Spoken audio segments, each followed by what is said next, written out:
My name is Jenny, and I use expressive arts to awaken the spirit.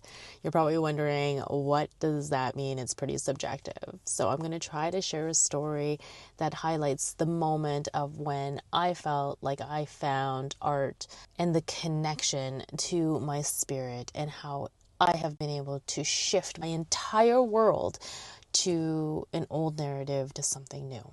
I had just recently been married to my very best friend, and we were in Barcelona on our honeymoon. It happened to have landed on my birthday, but when I woke up, I had this thought like, there is no way that this amazing human being wants to actually be with me. I did not feel like I was worthy for his love. I had all of this panic and anxiety just swelling up inside me, like into the back of my eyes. I couldn't think straight. I had just married this person. They've given me no reason to think anything else, but there was a nagging narrative in my head that says, you know what? You don't deserve love. You know what? You're a waste of skin. You know what? This person is going to leave you. You know what? You're going to wreck this, and it's going to be your fault. And it was tough. It was a tough feeling to sit with. Needless to say, my depression and my anxiety had pretty much ruined that honeymoon. I went home with a tail between my legs asking for help. I joined a group therapy session, which was very rigid, and we had to do all these CBT exercises and share, and it just didn't feel right. It didn't feel like anything was happening for me. It didn't feel like it was healing me at all. I wasn't getting over my depression. I wasn't getting over my anxiety. And I wasn't able to love my partner the way that I felt like he deserved. And it didn't really matter at that point. It wasn't meant for me, right? I tried to go to counseling. I tried to seek all sorts of outside support and talk therapy, but I couldn't afford it. There was just no way for me to afford it. I wasn't working. So I went in search of things that used to work for me. So like journaling, painting when I was younger, sketching. This was all like stuff in high school. I hadn't revisited in a while. I liked to make travel videos before I got married, and that was kind of my only creative outlet. I typed into the internet, I need help, but I want to use something that's not rigid, is holistic, is person-centered, and on my own time. And what came up was therapeutic arts and expressive arts. It uses touch, sound, sight, and movement. And as soon as I found this out, I was like, holy smokes, whoa, I found my thing. I've always loved the tactile creation of like making art or putting things together or gluing things or crafting. I've used songs, of course, to make me feel better, make me feel angry.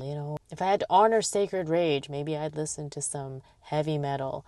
Or if I needed to dance it out, I had music and playlists that felt like they were part of the seasons of my life or the soundtrack of the day. We have those moments. What we see and what we visualize as art, things that are beautiful in nature, in interactions between people, in traditional arts and artisan crafts, that always connected to me. Like I wanted to make art and be an artisan. And then the last one was movement. And like I'm at a festival right now. What's more important than moving our bodies and releasing the trauma that lives within us? And what's a better way of doing that than dancing? So that was in 2018, and it's 7 years later. I feel inspired. I feel open. I feel like I'm connected to myself. I have awakened my spirit, and I've used tiny little daily practices that we can use at any time when we're feeling it, and it's totally fluid. It doesn't cost any money for us to reconnect with ourselves and give our energy safe space.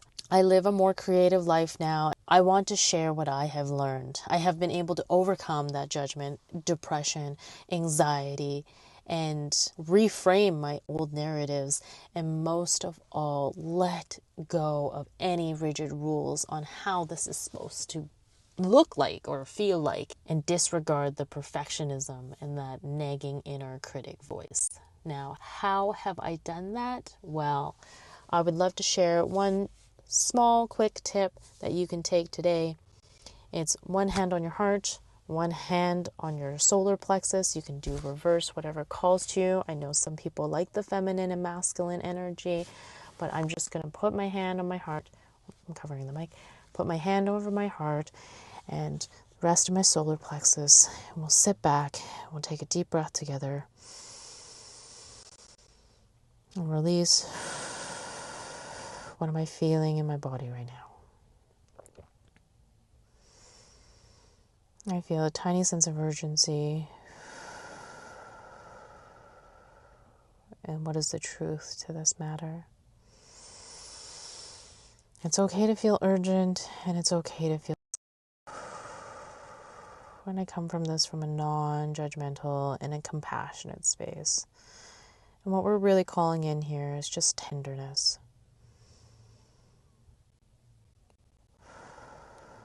And sit with whatever feeling came up for you until it doesn't feel as heightened. Acknowledging that it is part of you, is not here to be shamed or blamed. If this is attached to an old narrative,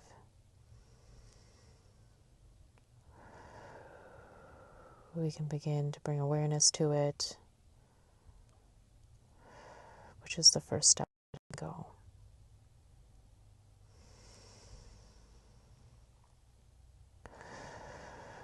We're going to take one more deep breath as a collective.